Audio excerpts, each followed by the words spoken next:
I'm here with After the Fact, and they are Paul, Jason, Biggie, Tim, Jesus, and Bruce. And I'm gonna ask you guys some questions now. What and how and when did this band become a thing? Eric, do you want to answer that? I mean, it became a thing after my old band Code Zero ended and Tim's old band Hero for the Day ended. what was it? Glory Days. Glory Days, yeah, that band. It was when two bands ended, we came together, and it's been together about 5 years now, Him and I actually. at the beginning, and then Paul and Casey came later, and then Casey left, and we got Bruce and Jason, and it's been a band ever since. We've had quite a few lineup changes, but with this lineup change, I feel we have the strongest combination yet, and are looking forward to bigger and better things.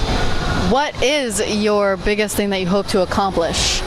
I guess I want to get our music out there and get to help out other bands and things like that. Like I really enjoy the fact that we don't just try to worry about ourselves. We also help out other bands and venues along the way, and everybody's kind of helping each other out. It's really cool, and that's what I like about it, What is your biggest accomplishment so far?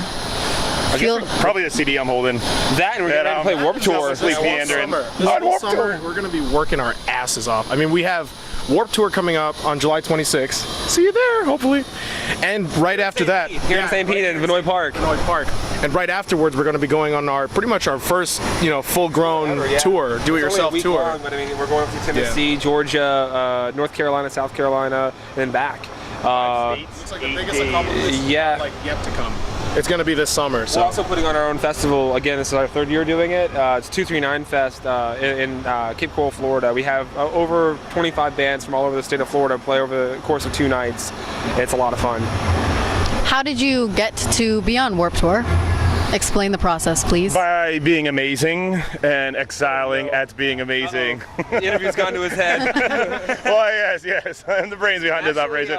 Just a lot of hard work. It was the Ernie Ball Battle of the Bands that we tried out for, and this is actually our fourth year doing it. Like Attempting Guitar Center too. He's a Guitar Center. Currently, I work at Guitar Center, so it helped us. Guitar Center had its own competition for the Ernie just through Guitar Center employees, GAIN. So it helped, but I think since we'd been doing the Ernie Ball competition for like 4 years straight, and I guess we'd made a little bit of a name for ourselves, it was almost pretty easy. It was great. I think we really worked hard at it, and that's what got us there. We could never do anything without the help of other people. I mean, we don't have fans, we have friends and friends in other bands, and like everything we do, we also always repay to the people that help us out. Like I just went to Warped Tour in Portland, and the only band I was able to plug was a band called UNRB from here, and I wore this shirt too for Chilled Monkey Brains for Tallahassee, and talked about our scene. It's a cool thing. Like I never ever want to go anywhere and not help my friends. Like it's something we can all do together. That's something we're all about. We always talk about everyone else before us, and then they ask, well, you guys don't talk enough about yourselves. And we hope that some of the other bands and our friends would do that for us, because we like to stay humble and we like to stay as modest as possible. We don't count on that either, though. You know what I mean? Like we always understand that there could come a time where someone won't support us or whatever, but we'd still do it with 100% of our heart and do everything we can for them, and hopefully they'll help out somebody else, or kind of like paying it forward like the movie, like. Well, the bands are only as strong as the scene that they're in. Yeah, so. And the venues, when they fall apart, who do you have? You have the bands and each other, what I mean? It's kind of, and the people that come out and support the music and love the music for what it is, so. Okay, each of you has to do this. Describe the general sound of your music in 2 words. Really fun. Yeah. Death metal. No. Powerful? Gangster rap. Yeah.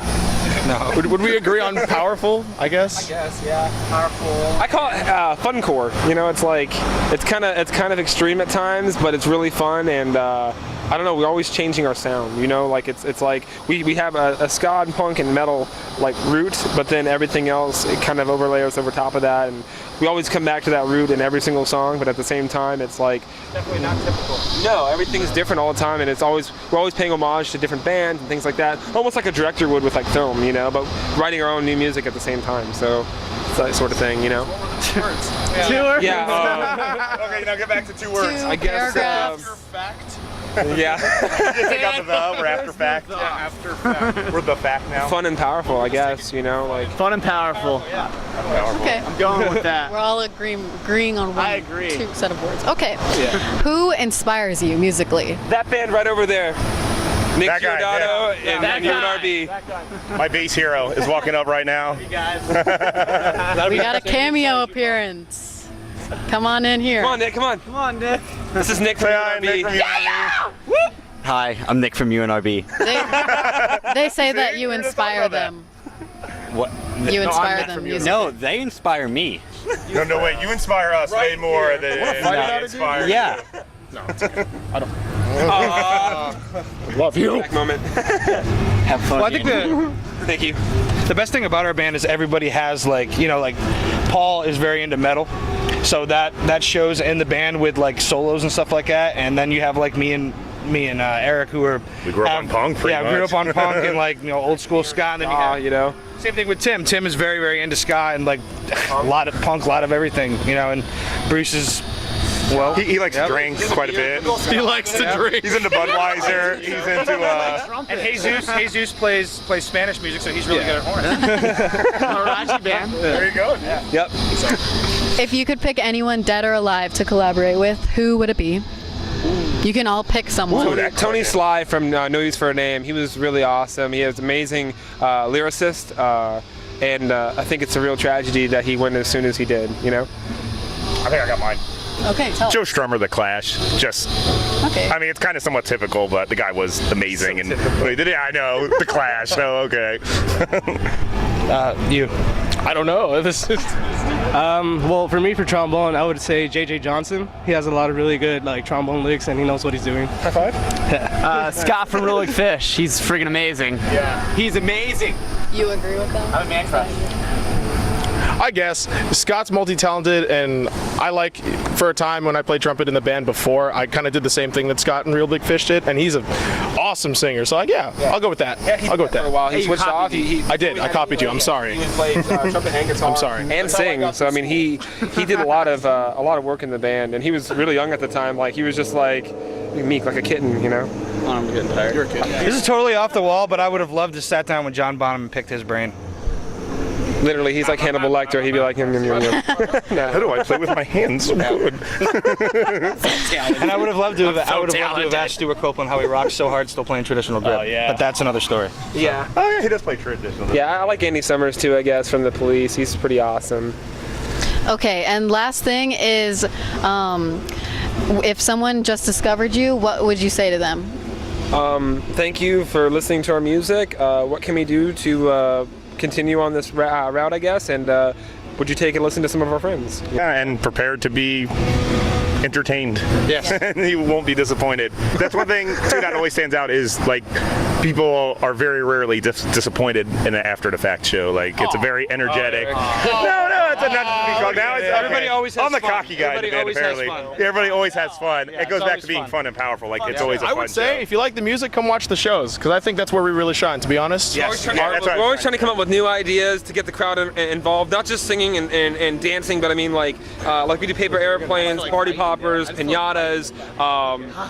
At Warped Tour, we're going to do a lot of new things we've never done before.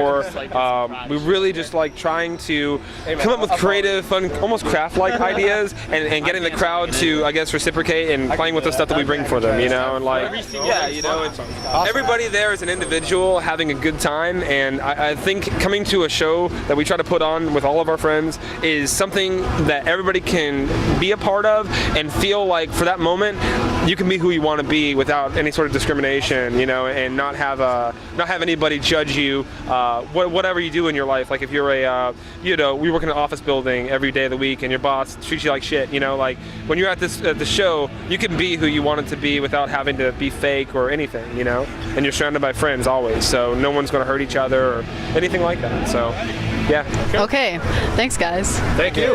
Thank you.